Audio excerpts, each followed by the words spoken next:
जय हिंद, जय जोहार। मैं स्वप्निल तिवारी इस डिजिटल प्लेटफॉर्म में आप सभी का फिर से स्वागत करता हूं। दोस्तों, हॉस्टल वार्डन की तैयारी आपकी जम के चल रही होगी और आपकी इसी तैयारी को और मजबूत बनाने के लिए हॉस्टल वार्डन के महत्वपूर्ण विषय कंप्यूटर, जो 100 में 30 अंकों का कंप्यूटर होना है, इसके कंप्यूटर की सीरीज में आपके लिए लेके आया हूं। इस एमसीक्यू सीरीज को देखना बहुत जरूरी है। क्यों? क्योंकि व्यापम के परीक्षा के पैटर्न को हम देखें, अगर आपकी परीक्षा में 30 प्रश्न आ रहे हैं तो मान के चलिए 10 प्रश्न जो है वो व्यापम में पुरानी परीक्षाओं में पूछे गए कंप्यूटर के प्रश्न या उस पर ही आधारित होंगे। तो इसीलिए व्यापम के पुराने प्रश्न और उस पर आधारित प्रश्नों की एक महत्वपूर्ण प्रश्नों की सीरीज है ये, जिसके पहले 2 वीडियो पब्लिश हो चुके हैं। यदि आपने नहीं देखा है तो उन दोनों वीडियोस को हमारे चैनल में देख सकते हैं। ये इस वीडियो सीरीज का तीसरा वीडियो है। और इसके साथ ही मैं आपको बोलना चाहूंगा कि यदि अभी तक आपने हमारे चैनल को सब्सक्राइब नहीं किया है तो जी हाँ, जरूर हमारे चैनल को सब्सक्राइब करें। मेरे चैनल का नाम है स्वप्निल तिवारी चंद्रा एकेडमी, और चंद्रा एकेडमी के official YouTube channel Chandra academy the guide, दोनों चैनल को सब्सक्राइब करके रखें। हमारे टेलीग्राम चैनल से जुड़े, ताकि किसी भी प्रकार की नई जानकारी के लिए आप तुरंत अपडेट हो सके। ठीक, जिसके लिए नीचे लिंक नीचे डिस्क्रिप्शन में उपलब्ध है। तो चलिए हम पुराने क्वेश्चन की जो ये सीरीज है, ओल्ड क्वेश्चन पेपर के हमारे महत्वपूर्ण प्रश्न है। आज का मेरा टॉपिक है कंप्यूटर का इतिहास, इस चैप्टर के महत्वपूर्ण प्रश्न। देखिए, इसके अंतर्गत करीब करीब 25 फैक्ट हैं जो घूम फिर के हमारे परीक्षाओं में आते रहते हैं। यदि हम पढ़ेंगे, पूरा डिटेल में जाएंगे, तो हमारा 3 से 4 पेज का नोट्स बनता है। जनरली मैं क्लासेस लेता हूं, 2 क्लास कंप्यूटर के इतिहास से संबंधित मेरी होती है, जिसमें 3.5 से 4 पेज का नोट्स बनता है और उससे बाहर आपकी परीक्षा में प्रश्न नहीं आ सकता। हाँ, कुछ प्रश्न ऐसे होते हैं जो बहुत ही उटपटांग होते हैं, जो परीक्षा में ही आते हैं, तब हमें पता चलता है कि हाँ, ऐसे भी प्रश्न हो सकते हैं। तो वैसे प्रश्नों को देखने के लिए ही हम ओल्ड क्वेश्चन का एनालिसिस कर रहे हैं। तो हम यहाँ कंप्लीट एनालिसिस करेंगे। ये एमसीक्यू काफी महत्वपूर्ण इसलिए है क्योंकि हम इसमें एक क्वेश्चन और उसके आंसर को तो देखेंगे ही, बाकी अन्य ऑप्शन की भी क्या विशेषताएं हैं उस पर भी चर्चा करेंगे। तो ये एमसीक्यू सीरीज आपके कंप्लीट रिवीजन के लिए भी सहायक होगा और आपके एग्जाम की 30% तैयारी तो ये सीरीज करा ही देगी। तो इस सीरीज में बने रहिए। चलिए बिना किसी देरी के शुरू करते हैं। क्वेश्चन नंबर फर्स्ट में आते हैं। क्वेश्चन नंबर पहला हमसे क्या कह रहा है कि ट्रांजिस्टर किस पीढ़ी के कंप्यूटर में उपयोग किए गए थे। भाई, जो ट्रांजिस्टर है कौन सी जनरेशन में उपयोग किया गया था? तो इस क्वेश्चन में तो हमारा सही आंसर है दूसरा। तो हम जान लेते हैं, अगर मैं फर्स्ट जनरेशन की बात करूं तो फर्स्ट जनरेशन का जो मेन डिवाइस है, मुख्य डिवाइस है, वो है वैक्यूम ट्यूब। वैसे ही सेकेंड जनरेशन का जो मुख्य डिवाइस है वो है ट्रांजिस्टर। ट्रांजिस्टर की यदि हम बात करें तो ट्रांजिस्टर का आविष्कार बेल लेबोरेटरी में हुआ है और इसको बनाने वाले 3 व्यक्तियों का नाम आता है। ये भी आपके परीक्षा का प्रश्न हो सकता है, तो ध्यान रखेंगे। अगर हम सेकेंड जनरेशन की मेन डिवाइस की बात कर रहे हैं तो सेकेंड जनरेशन की मेन डिवाइस तो ट्रांजिस्टर ही है। ट्रांजिस्टर को बनाने वाले 3 व्यक्ति है। एक है विलियम शॉकले। कौन है भाई? William Shockley. इसके अलावा आपको नाम याद रखना है वॉल्टर ब्रेटन। Walter Brayton. और इसके अलावा एक और नाम आपको याद रखना है, जॉन बार्डीन। कौन है भाई? John Bardeen. ठीक है। तो इन्होंने ट्रांजिस्टर का आविष्कार किया कहां? बेल लेबोरेटरी में। बेल लेबोरेटरी बहुत इंपॉर्टेंट है कंप्यूटर के लिए, क्योंकि बेल लेबोरेटरी में ही सी लैंग्वेज को बनाया गया है, बेल लेबोरेटरी में ही यूनिक्स ऑपरेटिंग सिस्टम को बनाया गया है। कंप्यूटर में बेल लेबोरेटरी का नाम बहुत बार आता है, तो इसीलिए इतना फैक्ट ध्यान रखना है। ऐसे ही हम एक एक क्वेश्चन का डिटेल एनालिसिस करते जाएंगे भाई, लेकिन एक क्वेश्चन में हम बहुत ज्यादा कॉन्सेप्ट को या थ्योरी को कवर नहीं कर सकते। जितना कवर हो सकता है उसे हम करते जाएंगे। चलिए आगे चलते हैं, अगले प्रश्न में आते हैं। Question number 2। क्वेश्चन नंबर 2 हमसे क्या कह रहा है? चौथी पीढ़ी के कंप्यूटर द्वारा कौन सी टेक्नोलॉजी इस्तेमाल की गई थी? ट्रांजिस्टर। अभी हमने सुना है कि सेकेंड जनरेशन कंप्यूटर जो थे वो ट्रांजिस्टर का उपयोग करते थे। वैक्यूम ट्यूब, अभी मैंने पिछले क्वेश्चन में बताया, फर्स्ट जनरेशन के जो कंप्यूटर थे वैक्यूम ट्यूब का इस्तेमाल करते थे। कैथोड रे ट्यूब तो ऑप्शन में रहने लायक ही नहीं है। कैथोड रे ट्यूब सीआरटी एक मॉनिटर का प्रकार है जो आउटपुट डिवाइस है, इसीलिए यहां तो रहेगा ही नहीं। इसीलिए हमारा ऑप्शन नंबर डी बचा, बहुत बड़े पैमाने में इंटीग्रेटेड सर्किट।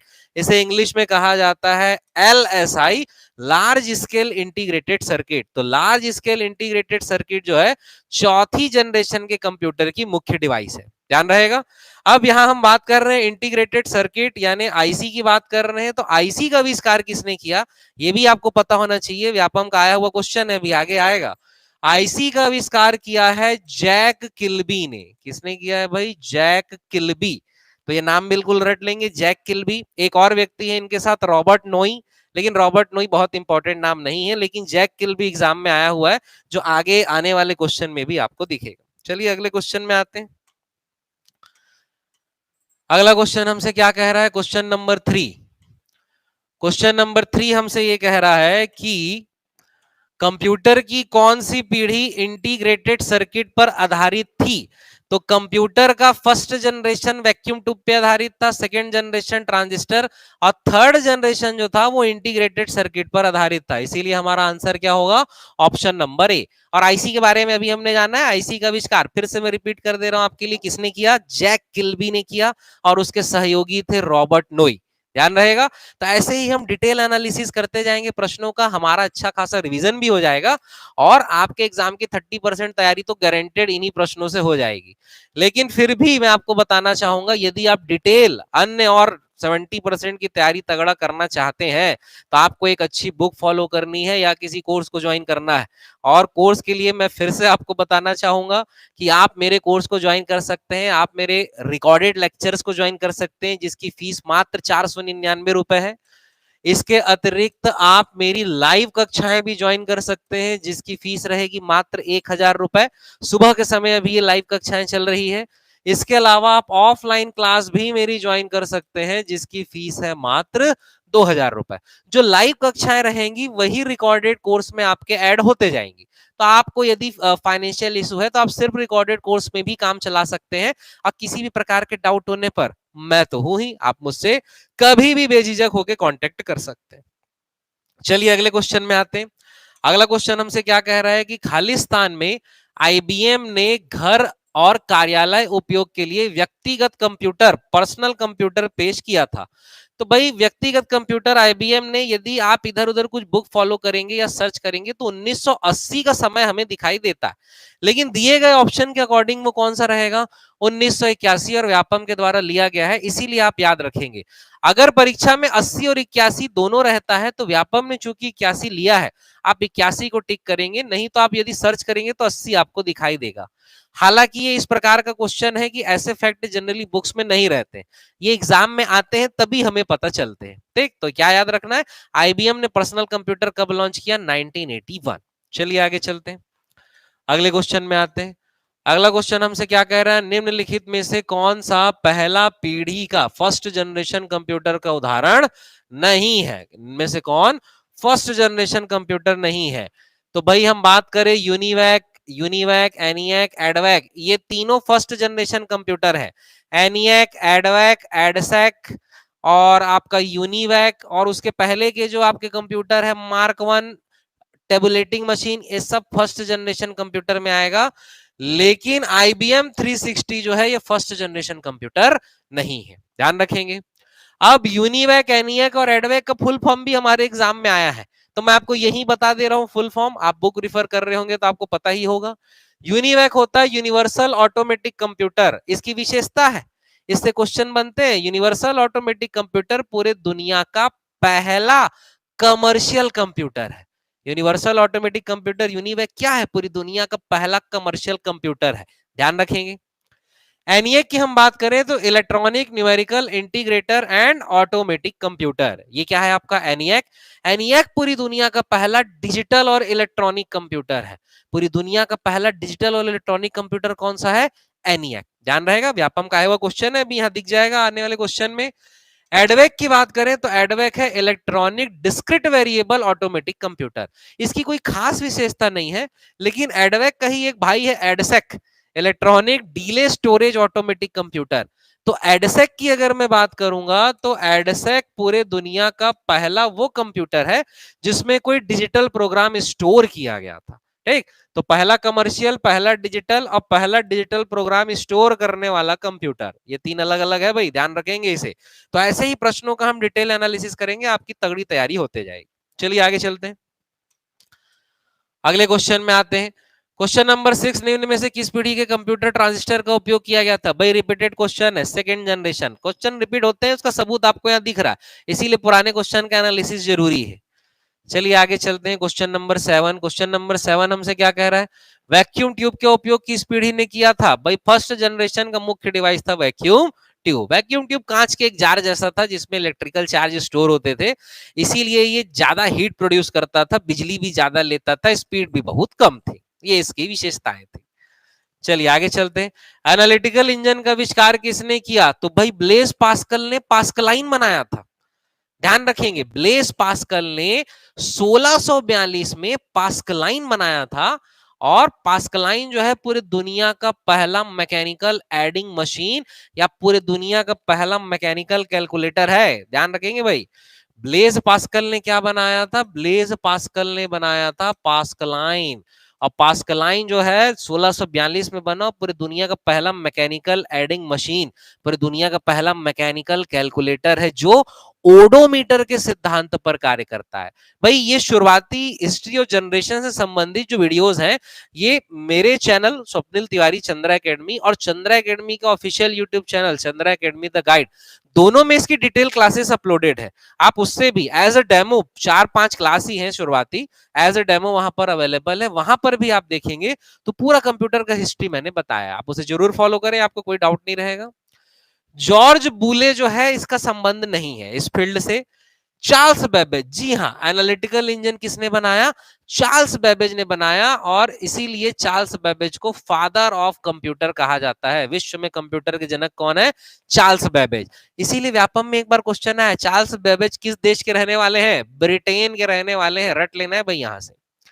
हरमन हॉलरिथ की हम बात करें तो हरमन हॉलरिथ ने टेबुलेटिंग मशीन बनाया था। हरमन हॉलरिथ ने क्या बनाया था भाई? Tabulating machine. टेबुलेटिंग मशीन किसने बनाया? हरमन हॉलरिथ ने। और टेबुलेटिंग मशीन वो पहला डिवाइस है जिसमें किसी इनपुट डिवाइस का उपयोग पहली बार हुआ। तो पहला इनपुट डिवाइस जहां उपयोग हुआ वो हरमन हॉलरिथ की कौन सी मशीन? टेबुलेटिंग मशीन में हुआ, इसीलिए इंपॉर्टेंट है।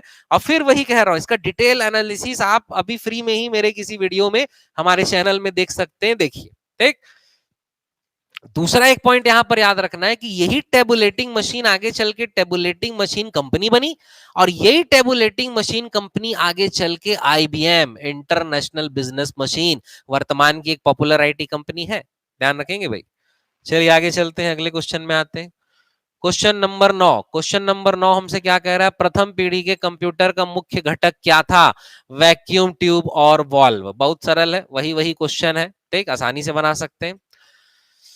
अब यहाँ पे एक नया ऑप्शन आया है भाई, एकीकृत सर्किट, मतलब इंटीग्रेटेड सर्किट ही है, ये आईसी की बात हो रही है। ट्रांजिस्टर आपको पता ही है, VLSI, ये वेरी लार्ज इंटीग्रेटेड सर्किट है। एक होता है LSI, एक होता है VLSI, एक होता है ULSI और एक होता है XLSI। तो V आपका LSI large scale integrated circuit, VLSI very large scale integrated circuit. ठीक, चलिए आगे चलते हैं। आईबीएम स्वचालित अनुक्रम नियंत्रित कैलकुलेटर को कहा जाता है। तो ये आम भाषा में समझिए, आईबीएम के द्वारा बना गया पहला ऑटोमेटिक कंप्यूटर कौन सा है? वो है मार्क 1। तो मार्क 1 यहां पर आंसर लिया गया है। मार्क 1 पूरे दुनिया का पहला इलेक्ट्रोमैकेनिकल कंप्यूटर है, अर्थात एक इलेक्ट्रिकल और मैकेनिकल दोनों डिवाइस का मिक्सचर है। ठीक, तो पूरी दुनिया का पहला इलेक्ट्रोमैकेनिकल कंप्यूटर कौन है? मार्क 1, जिसे हावर्ड आइकन ने बनाया था। हावर्ड आइकन आईबीएम कंपनी के ही इंजीनियर थे जिनके द्वारा इसे बनाया गया। इसीलिए क्वेश्चन है, आईबीएम द्वारा स्वचालित अनुक्रम नियंत्रित कैलकुलेटर, एक ऑटोमेटिक कंट्रोल्ड कैलकुलेटर किसे कहा जा रहा है? तो ऑटोमेटिक कैलकुलेटर कौन है यहाँ पर? मार्क 1। एनालिटिकल इंजन तो चार्ल्स बेबेज, आईबीएम से कोई संबंध नहीं है। यूनिवैक का भी आईबीएम से कोई संबंध नहीं है। एनिएक का भी आईबीएम से कोई संबंध नहीं है, ध्यान रखेंगे। एनिएक और यूनिवैक दोनों को जेपी एकर्ट और जॉन मॉचली ने बनाया है। ये भी नाम आप यहां पर सुन लीजिए, जेपी एकर्ट और जॉन मॉचली। या तो आप इस वीडियो में ही नोट डाउन कर सकते हैं, नहीं तो जैसे मैंने पहले भी बताया कि हिस्ट्री का complete video as a demo available है हमारे चैनल पे, आप पूरा वहां से लिस्ट नोट डाउन कर सकते हैं, मैंने वहां काफी डिटेल में इसे बताया। चलिए आगे चलते हैं, अगले क्वेश्चन में आते हैं। निम्न में से कौन सा परम सुपर कंप्यूटर श्रेणी का सदस्य नहीं है? तो भाई परम क्रांति, परम पद्म, युवा 8000, परम क्रांति नाम का कोई नहीं है, परम पद्म है, परम युवा है, परम 8000 तो पहला ही भारत का सुपर कंप्यूटर है जो 1991 में सी डैक के द्वारा बनाया गया है। ठीक है, सुपर कंप्यूटर से रिलेटेड भी वीडियो पब्लिश्ड है, आप पूरे सुपर कंप्यूटर का डिटेल वीडियो देख सकते हैं। ठीक, चलिए आगे चलते हैं। अब अबैकस, ये जरूरी नहीं है आप ऐसे प्रकार के फैक्ट ढूंढ के हर शब्द का ग्रीक वर्ड आप ढूंढने लगे, ऐसा नहीं कर सकते। तो इसीलिए एग्जाम में आए लिए हमको पढ़ना है, सबूत दिख रहा है, हर अलग अलग एग्जाम में ये क्वेश्चन आ रहे हैं ना। माइक्रो प्रोसेसर कंप्यूटर की किस पीढ़ी से संबंधित है? तो माइक्रो प्रोसेसर, हमें इसे रट लेना है। तो चार्ल्स बेबेज के द्वारा जब एनालिटिकल इंजन बनाया गया था, तो एनालिटिकल इंजन के साथ काम कर रही थी लेडी अगस्ता एडा, और उसमें पहली बार प्रोग्राम इंस्टॉल किया था अगस्ता एडा ने, इसीलिए इन्हें पहली प्रोग्रामर माना जाता है। कौन? लेडी अगस्ता एडा, ऑप्शन नंबर सी। ध्यान रखेंगे, चार्ल्स बेबेज के साथ इन्होंने काम किया है। चलिए, सुपर कंप्यूटर की गति किसमें नापते हैं? मैंने पिछले ही कुछ वीडियो में आपको बताया है, सुपर कंप्यूटर की गति किसमें नापी जाती है? फ्लॉप्स। फ्लॉप्स होता है फ्लोटिंग पॉइंट ऑपरेशंस पर सेकेंड, इसकी फुल फॉर्म भी एग्जाम में आए हुए हैं, ध्यान रखेंगे। चलिए आगे आते हैं, बैंकर्स एल्गोरिथम। बैंकर्स एल्गोरिथम देखिए, बैंकर्स एल्गोरिथम हमारे एग्जाम में आने लायक क्वेश्चन नहीं है, ये कंप्यूटर में थोड़ा डीप जाने वाला फैक्ट है, मैं फिर भी आपको यहां पर समझा देता हूं। बैंकर्स एल्गोरिथम, ऑप्शन देख के लग रहा है डेडलॉक से ही ये संबंधित है, डेडलॉक दूर करने, डेडलॉक पहचानने, रोकने और हल करने। तो देखिए बैंकर्स एल्गोरिथम, पहले तो हम डेडलॉक समझते हैं। डेडलॉक क्या होता है? डेडलॉक कहने का मतलब ये है कि डेडलॉक शब्द का इस्तेमाल सबसे ज्यादा होता है रेसलिंग में। अगर रेसलिंग में आपने देखा होगा, कोई किसी को ऐसे लॉक कर देता है गला दबा के, उसे सबमिशन करना कहते हैं। तो जब उसे लॉक कर देता है, सामने वाला छुड़ा नहीं पाता, वो पोजीशन कहलाती है डेडलॉक। अब या तो सामने वाला सरेंडर करेगा, हार मानेगा, या तो छुड़ाने का प्रयास कर सकता है तो करेगा, पर अगर नहीं छुड़ा पा रहा है तो उसे हम क्या कह रहे हैं? डेडलॉक। समझ में आ रहा है? तो कंप्यूटर में क्या होता है, जब दो प्रोग्राम रन होते रहते हैं और आपस में कुछ इस प्रकार फंस जाते हैं कि वो अब रन नहीं हो पा रहे हैं, डेडलॉक की कंडीशन में आ गए हैं, मतलब मरते दम तक के लिए लॉक हो जाना, अब वो खत्म ही हो सकते हैं। तो डेडलॉक यानी दो प्रोग्राम जब एक दूसरे में फंस जाएं और एग्जीक्यूट ना हो पाए, तो वो कंडीशन कहला रही है डेडलॉक। डेडलॉक को रोकने के लिए जिस एल्गोरिथम का यूज होता है वो है आपका बैंकर्स एल्गोरिथम, ध्यान रहेगा। डेडलॉक दूर करने के लिए नहीं होता है, डेडलॉक पहचानने के लिए नहीं होता है, डेडलॉक हल करने, क्योंकि डेडलॉक क्या है? मरते दम तक के लिए फंस जाना, वो है डेडलॉक। तो जब मरते दम तक के लिए फंस जाएगा, तो वो तो मरते दम तक के लिए फंस गया ना, आप उसको दूर नहीं कर सकते हो तो फंस गया, आप उसको हल नहीं कर सकते हो तो फंस गया, आप उसकी पहचान करके क्या करोगे? वो तो फंसा हुआ दिख रहा है। आप ऐसी सिचुएशन को केवल रोकने का प्रयास कर सकते हैं। इसलिए कॉन्सेप्चुअली याद रखना, ये काहे के लिए होता है? रोकने के लिए होता है, बंद करने के लिए तो होता ही नहीं है, केवल रोक ही सकते हैं। ठीक, अगले में आते हैं। आंतरिक मेमोरी में एनियक कंप्यूटर कितने अंक तक स्टोर कर सकता है? ये भी ऐसा फैक्ट है जो नहीं पूछना चाहिए, लेकिन पूछा गया है, तो यहां पे आप याद रखिए, इसका आंसर है 20, कि एनियक जो है वो 20 अंक तक का डेटा स्टोर कर सकता है, ध्यान रहेगा। चलिए अगले प्रश्न में आते हैं। अगला प्रश्न हमसे क्या कह रहा है? एक फाइल की सामग्री को प्रदर्शित करने वाला कमांड है। तो भाई ऑप्शन से आपको देख के समझ में आ रहा है कि प्रदर्शित करने के लिए कौन सा कमांड होगा? डिस्प्ले। डिस्प्ले मतलब प्रदर्शित करना। चलिए आगे चलते हैं। प्रथम इलेक्ट्रॉनिक कंप्यूटर कौन सा था? एनियक। प्रथम इलेक्ट्रॉनिक और प्रथम डिजिटल कुछ भी पूछे, एनियक। एटनॉस ऑफ बैरी को नहीं टिक मारना है, ध्यान रखेंगे। ठीक, चलिए आगे चलते हैं। निम्नलिखित में से कौन सा प्रारंभिक विकसित पुराने समय का कंप्यूटर का नाम नहीं है? ठीक है, प्रारंभिक समय के कंप्यूटर की हम बात करें तो जी हाँ, हिस्ट्री में मार्क 1 है, एनियक है, यूनिवैक है, यूनिवैक 1 लिखा हुआ है। ठीक, लेकिन एडा की हम बात करें तो ये प्रारंभिक कंप्यूटर नहीं है, एडा बाद में बना है, इसीलिए ये हमारा आंसर नहीं है। ऑप्शन नंबर डी, ये प्रारंभिक श्रेणी का कंप्यूटर नहीं है। चलिए आगे आते हैं। किस जनरेशन में मल्टी प्रोग्रामिंग शुरू हुई है? तो भैया चौथे जनरेशन में ही मल्टी प्रोग्रामिंग शुरू हुई है। जितना advance programming, multi user, multi programming, multitasking, ये सब कब शुरू हुआ है? आपका चौथे जनरेशन से, ध्यान रखेंगे।